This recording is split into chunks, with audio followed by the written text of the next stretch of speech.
محترم ناظرین، ان ہاتھ کے لکیروں کے بارے میں آپ نے بہت کچھ سنا ہوگا کہ بیان کرنے والوں نے ان ہاتھ کے لکیروں کے بارے میں بہت کچھ بیان کیا ہے۔ یہاں تک جو ہے کہ لوگ بیان کرتے ہیں کہ ان ہاتھ کے لکیروں سے ہی سارا معاملہ وہ طے کر دیتے ہیں کہ لکیر ایسے ہے تو جو ہے کہ خوشی ملے گی، ویسے ہے تو غم ملے گا، ایسے ہے تو امیری آئے گی، ویسے ہے تو غریبی آئے گی، اس طریقے سے ہے تو جو ہے کہ یہاں شادی ہوگی، اس طریقے سے تو وہاں شادی ہوگی۔ یعنی امیری، غریبی، پریشانی، خوشی، شادی، بیاہ، ساری چیزیں وہ جو ہے کہ ہاتھ کے لکیر ہی سے طے کر کے بتا دیتے ہیں کہ کس کی زندگی میں کیا ہونے والا ہے اور کیا نہیں ہونے والا ہے۔ تمام باتیں وہ بیان کر دیتے ہیں۔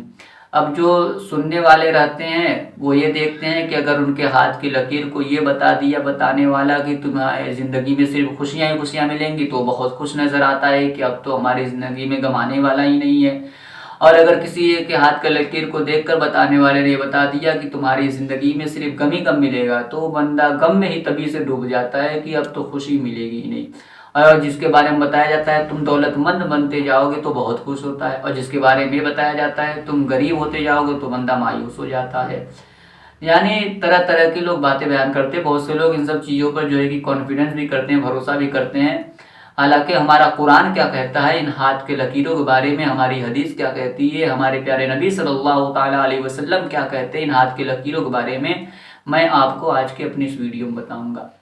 سب سے پہلے میں آپ کو یہ بتا دوں کہ ان ہاتھ کی لکیروں سے کچھ نہیں ہونے والا ہے۔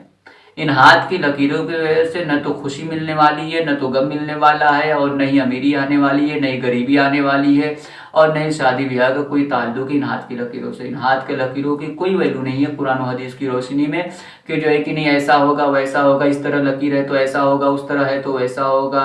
یہ وہ تمام طرح کی جو باتیں لوگ بیان کرتے ہیں، تو ایسی کوئی بھی بات نہیں ہے۔ نہ تو قرآن میں اس کے حوالے سے کوئی مسئلہ ہے اور نہ ہی حدیث میں اس کے حوالے سے کوئی مسئلہ ہے۔ ان ہاتھ کی لکیروں کا کوئی تعلق ہے نہیں انسانی زندگی سے۔ تو آپ کبھی بھی ان ہاتھ کی لکیروں کی وجہ سے پریشان نہ ہو، خوش نہ ہو، کیونکہ ان ہاتھ کی لکیروں کی کوئی ویلیو نہیں ہے قرآن و حدیث میں۔ ایسا نہیں کہ جس کے بارے میں بتانے والے نے بتا دیا کہ خوشی خوشی ملے گی تو اب سے غم ملے گا، نہیں، ایسے کوئی بھی بات نہیں ہے۔ زندگی ہے، زندگی میں کبھی خوشی اور کبھی غم کا آنا تو یہ تو لگا رہتا ہے۔ زندگی ہے، زندگی میں کبھی امیری کبھی غریبی کا آنا جانا یہ تو لگا رہتا ہے۔ دیکھیے ہوتا وہی ہے جو خدا چاہتا ہے۔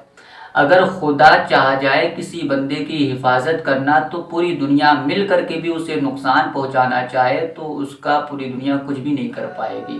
اگرچہ بتانے والے نے یہ بتا دیا کہ تمہارے ہاتھ کی لکیر ایسی ہے، اب تمہیں زندگی میں صرف جو ہے کہ غریبی کا سامنا کرنا پڑے گا، غریبی آئے گی۔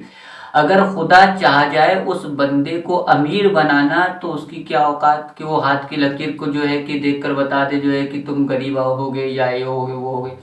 خدا جو چاہتا ہے وہی ہوتا ہے۔ تو آپ جو ہے کہ خدا پر کانفیڈنس رکھیں، خدا پر بھروسہ رکھیں، اور پھر اس کے بعد صحیح راستہ اپنائیں۔ ادھر ادھر جو ہے کہ اپنے قدم کو نہ لے جائیں، بلکہ اسی راستے پر چلے جس راستے پر چلنے کے لیے ہمارا قرآن کہتا ہے، ہماری حدیث کہتی ہے، پیارے نبی صلی اللہ علیہ وسلم نے جس راستے پر چلنے کے لیے کہا ہے آپ اس راستے پر چلے۔ اگر آپ پریشان حال ہیں تو اللہ تبارک و تعالیٰ صحیح راستے پر چلنے کی وجہ سے آپ کی تمام پریشانیوں کو دور فرما دے گا۔